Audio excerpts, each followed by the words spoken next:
He had the salary that made his peers wince with envy. He had the title that commanded a room before he even spoke. He had the high-rise apartment with floor-to-ceiling windows, a view of the city that felt like he was holding the world in his hand. On social media, his life was a masterclass in curated success. The sharp suits, the dimly lit steakhouse dinners, the international travel. But every night, when the noise of the city died down and the blue light of his screen finally went dark, a quiet, surgical question sliced through the silence of his chest. Why do I still feel so empty? If you have ever chased a dollar sign thinking it would finally be the thing to make you feel enough, only to find yourself more exhausted and hollow than when you started, this story belongs to you. For the better part of a decade, Mark lived by a singular, unshakable doctrine: money is the ultimate solvent. He believed it would dissolve his anxieties, fix his family's history of struggle, and provide the armor he needed to feel safe. Growing up, Mark's house was a place where bills were discussed in hushed, angry tones. Arguments about money were the soundtrack of his childhood. He promised himself, with the fierce, naive determination of a young man, that he would outrun that stress. He would build a wall of gold so high that worry could never climb over it. So he did exactly what the modern world rewards. He picked a high-pressure, high-paying field. He worked the 80-hour weeks. He mastered the hustle. By his early 30s, he was earning more in a month than his father had made in a year. He filled his life with the artifacts of success: the German-engineered car, the designer wardrobe, the gadgets that promised to save time he didn't have. On the surface, it worked. But underneath, the foundation was beginning to rot. The shift happened in the margins. At first, the raises brought a genuine jolt of dopamine. He'd see the new number on his pay stub and feel a week-long high. But then, like a drug that requires a higher dose for the same effect, the excitement would vanish. The new normal would set in, and the old restlessness would come back, hungrier than before. He fell into the trap of the hedonic treadmill. He told himself, "I don't feel successful yet because I'm not at the next level. Once I hit the director role, once I have $500,000 in the bank, then I'll be happy. Then I'll breathe." But as the numbers climbed, the pressure didn't dissipate. It consolidated. More money meant more liability. More expectations meant fewer weekends. His life became a blur of metrics, quarterly reviews, and status games. He realized his conversations had become shallow. He talked about deals and synergy and market share, but he hadn't talked about meaning or art or the human condition in years. When he tried to steer a conversation towards something deeper, his colleagues would look at him with a mixture of confusion and pity. In that world, vulnerability was a luxury they couldn't afford.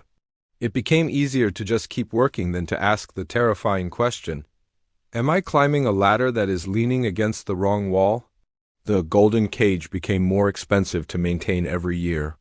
Every raise was instantly absorbed by a lifestyle upgrade.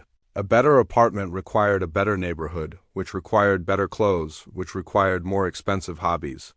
He was rich in assets, but he was a beggar in time, peace, and purpose. The breaking point didn't come with a loud crash. It came in the dark. After a marathon day that ended at midnight, Mark walked into his pristine, silent apartment, dropped his briefcase, and sat directly on the hardwood floor.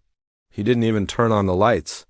His phone was buzzing, a relentless, frantic vibration of notifications, but for the first time he didn't care.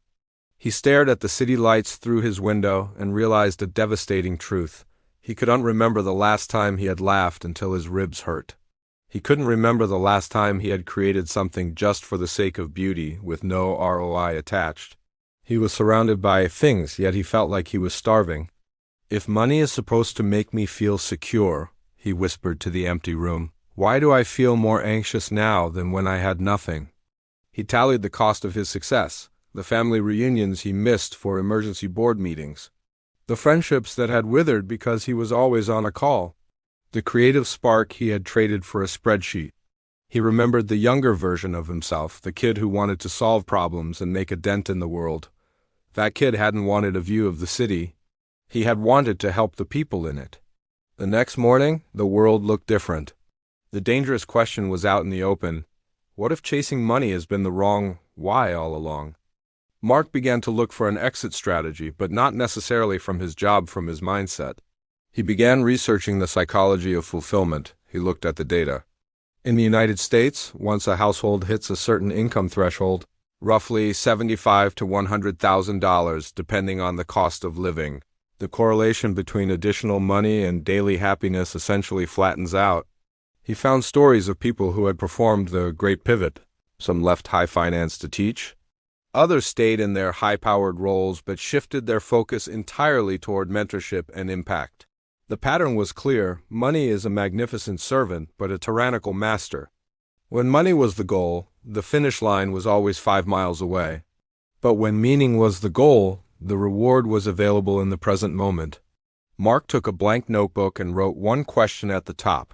What does rich really mean to me? His brain, conditioned by a decade of corporate conditioning, tried to answer with numbers. Diversified portfolio. High net worth, early retirement. He crossed them out and pushed harder. He wrote, 1. Waking up without a knot of dread in my stomach. 2. Having the time to sit with a friend in crisis without checking my watch. 3. Doing work that solves a real human problem. And 4. Feeling proud of who I am when I am alone. He realized he didn't want to stop being ambitious. He liked the fire of work. He liked solving complex puzzles. The problem wasn't ambition. It was the currency of success. He decided that from that day forward, he would let purpose lead and let the money follow. This wasn't an overnight transformation. It was a series of small surgical no's. He said no to a promotion that would have doubled his salary but tripled his travel. He began seeking out projects that were less prestigious but had a direct positive impact on the end user. He started mentoring junior employees not because it was part of his KPI, but because he realized he had a decade of wisdom to give. As the focus shifted, something strange happened. The shadow of his anxiety began to shrink. He became more present. He stopped performing his life and started living it. He audited his expenses and realized half of what he bought was just to prove to strangers that he was winning. By cutting the noise, he created a financial buffer that gave him the most expensive thing in the world: freedom. The freedom to walk away from anything that didn't align with his values. Months later, Mark was in his kitchen with a few friends. It wasn't a networking event. It was just dinner. No one asked about his title. They talked about books, about struggles, and about the future. Mark realized he felt more successful in that moment with a simple meal and honest conversation than he ever had during his most profitable quarter. He still has a career. He still has a bank account, but the scoreboard has changed. He's no longer chasing a number to fill a hole in his soul. He is using his resources to build a life that feels as good as it looks. If you are currently in the race, telling yourself you'll find meaning once you hit a certain bracket, hear this. Money can buy comfort, but it cannot buy a conscience. It can buy a bed, but not sleep. It can buy a house, but not a home. Meaning comes from what you do with your heart when the world isn't looking. It comes from the problems you help solve and the people you lift up. You don't have to quit your life to find it. You just have to change your why. This is Willpower Stories. We are a channel for the people who are tired of the gold-plated cage. We are here for those ready to trade empty cliches for a life that feels rich on the inside. If you're ready to stop chasing the dollar and start chasing the why, subscribe and stay with us. Let every story remind you that your worth is not a decimal point, it is your purpose.